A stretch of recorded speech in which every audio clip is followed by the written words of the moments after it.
Boa noite, boa noite. Tudo bem com vocês?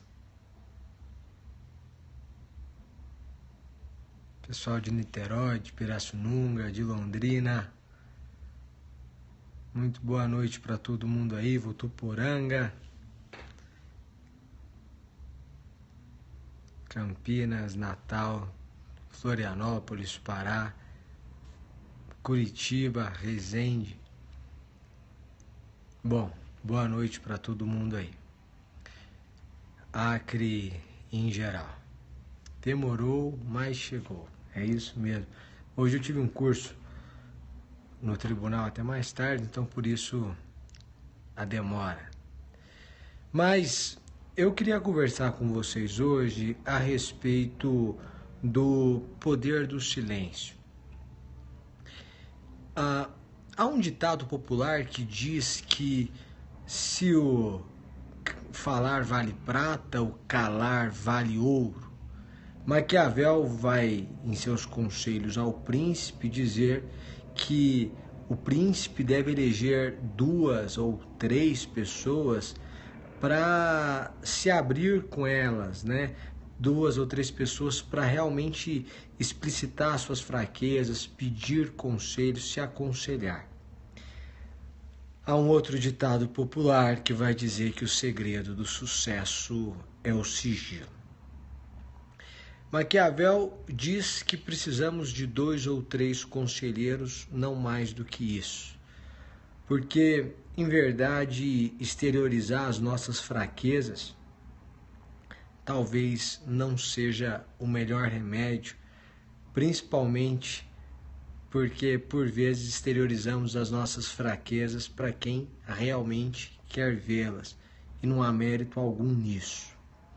É difícil você encontrar um bom conselheiro, mas é preciso ter prudência na hora de procurá-lo.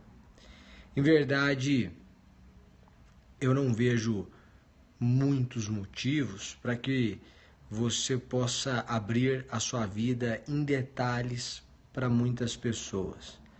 Primeiro, porque é muito fácil você se entristecer com a tristeza do outro. Você se compadece com o sofrimento do outro, mas é muito difícil alguém se alegrar com a alegria do outro. Daí nasce um sentimento que é normal ao homem, que é o sentimento de inveja. A gente conversou sobre isso um dia, que é um pecado capital porque rende juros, e rende juros porque é um pecado que gera outros pecados. Aqui é alguém que percebe um desejo do seu coração, ou algo que você tem feito, uma alegria que você tem vivenciado, e isso impulsiona aquela pessoa a fazer um mal a você. E naquilo que é possível ela fazer, ela vai fazer. Na maioria das vezes, é possível que a pessoa fale mal de você, e por isso ela vai falar mal, que é o único mal que ela consegue lhe causar. E aí ela vai falar mal de você. E por que isso? Porque você se abriu. E aí vale a máxima de Maquiavel para não se abrir com mais de 2 ou 3 pessoas. Eu digo sempre que as pessoas não querem saber os seus sonhos, as pessoas querem saber os seus resultados. Então, enquanto não há resultados, há apenas expectativas de resultados, expectativas de êxito, eu sugiro que você não se abra com tanta gente assim. Mas Maquiavel vai recomendar que você tenha 2 ou 3 conselheiros. Salomão vai escrever que na multidão de conselhos há sabedoria. Então, realmente, aconselhar-se é fundamental. Primeiro, a ideia do silêncio. Não saia contando sua vida para todo mundo. Segundo, procure conselheiros. E essa façanha de procurar conselheiros é uma façanha muito difícil de ser alcançada ou com êxito. É muito difícil você achar bons conselheiros. Porque, pelo menos na minha visão, um bom conselheiro tem que ter duas características. Primeiro, tem que ser uma pessoa que deseja o seu bem. É alguém que quer te ver bem. Isso não tem muito a ver com caráter, não. Às vezes a pessoa é boa, mas naquela situação, como eu te falei, é muito difícil que alguém se alegre com a sua alegria. E aí vem um sentimento natural de inveja. Então, a primeira parte de buscar um aconselhamento é procurar alguém que vai ficar feliz com a sua felicidade e, portanto, vai te aconselhar no melhor caminho à sua felicidade. Isso é muito, muito, muito difícil. Em segundo lugar, e uma segunda característica, é que além dessa aptidão, chamamos de aptidão moral, se a gente puder dar um nome a essa característica, então chamemos de aptidão moral, é preciso que o conselheiro tenha aptidão técnica também, né?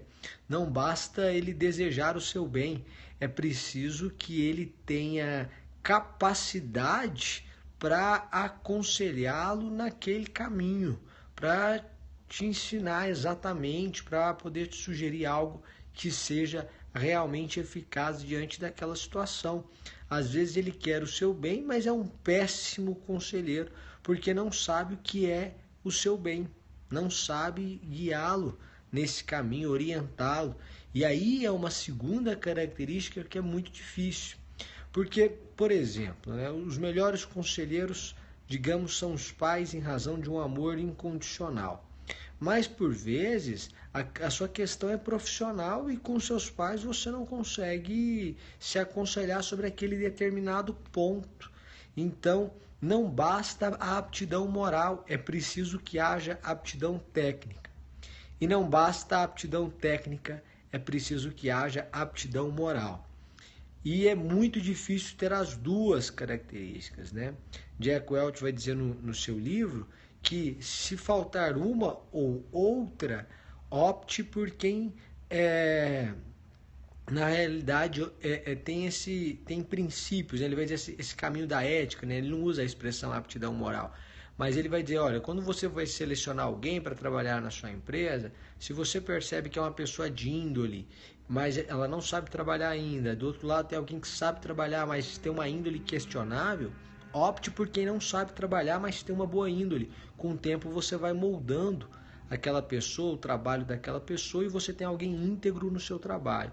É mais ou menos assim no aconselhamento. Quer dizer, se tiver que procurar conselho de alguém e faltar alguém que tem essas duas características, quer dizer, uma aptidão moral e uma aptidão técnica, é melhor optar por quem tem uma aptidão moral para aconselhá-lo.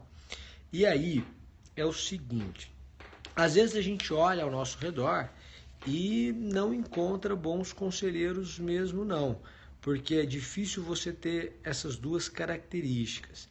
E aí, o que eu sugiro, e isso eu procuro fazer, por isso a sugestão, é que você procure esses conselheiros nos livros. Porque no momento que aquele sujeito escreve o livro, presume-se que ele fala daquilo que acredita. E fala para mostrar conhecimento de causa da forma como entende correta.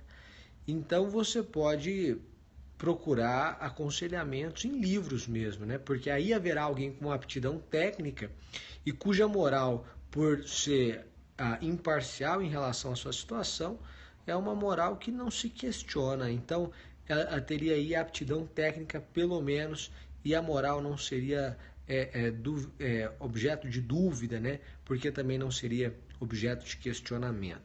De qualquer forma, vale sempre a máxima do silêncio, da cautela. Você tem que ser ousado talvez em suas atitudes, mas nas palavras é bom ser um pouco mais prudente, pensar um pouco mais antes de agir, porque a palavra falada realmente não volta. Em verdade, há um charme, inclusive, no mistério. O fato de você não se abrir completamente pode, inclusive, valorizar a sua pessoa. Porque dizem que isso o próprio Leandro Carnal vai dizer, olha, a pessoa quando está em silêncio, você pode estar em dúvida se ela é genial ou se ela é imbecil. E mais ou menos essa é a expressão que ele usa mesmo. Mas a partir do momento que ela fala, a dúvida está sanada. Você já não tem mais dúvida alguma de qualquer uma dessas características. Então, o mistério, o silêncio enobrece, talvez enobreça, valorize, inclusive, a sua pessoa.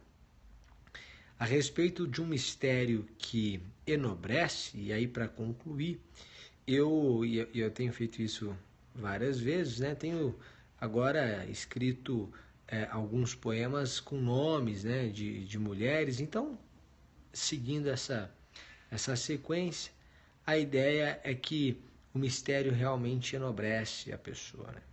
E eu escrevi exatamente sobre isso, dizendo assim a respeito de Luísa. E diz assim: um mistério cobre os olhos de Luísa. Há um quê de luz em seus passos, de forma que é luz tudo que pisa, e a luz persegue os seus traços. Luísa é promessa e potência, obra-prima a ser transformada, e a transformar sem qualquer precedência qualquer alma em alma apaixonada. Luísa é inveja de Da Vinci, pois que é teu sorriso, ó Mona Lisa? É nada, ouça bem, ó meu ouvinte, sorriso só existe o de Luísa. E assim disputam muitos seus mistérios e procuram, né, luz em suas vidas e anunciam aos amantes do império que sua majestade é Luísa. E é mais ou menos essa a ideia. Há um quê de majestade em quem é prudente em suas palavras. As pessoas querem ouvir mais quem fala um pouco menos e valoriza um pouco mais o seu falar. De qualquer maneira, era isso que eu queria conversar com vocês hoje. Uma boa noite para todo mundo e até mais. Tchau, tchau, gente.